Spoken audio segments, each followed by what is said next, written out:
Hello everyone. అమ్మవారి గుడి నుంచి అందరం ఇంటికి వచ్చాము. రోజంతా ప్రయాణం, దర్శనం, బంధువులతో సందడి. అందరం బాగా అలసిపోయాము. కానీ నాకు మాత్రం ఇంట్లో కూర్చోవాలని అనిపించలేదు.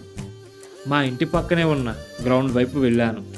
రాత్రి చల్లని గాలి మెల్లగా వీయడం మొదలైంది.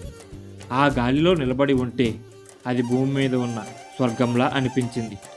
అక్కడ నిలబడి ఉండగానే చిన్ననాటి జ్ఞాపకాలు ఒక్కొక్కటిగా కళ్ళ ముందు కనిపించాయి.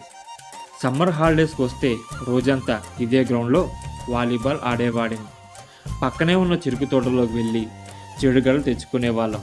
ఆ తర్వాత వాటర్ ట్యాంక్ పైకి కూర్చొని స్నేహితులందరం కలిసి నవ్వుకుంటూ తినేవాళ్ళం.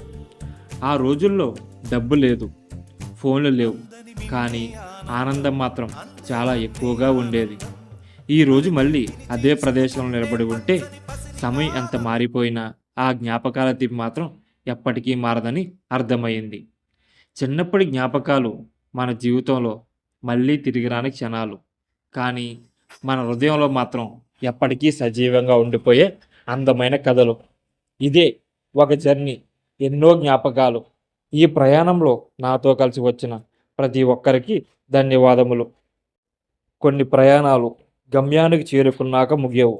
అవి జ్ఞాపకాలుగా మనతో జీవితాంతం ప్రయాణిస్తూనే ఉంటాయి.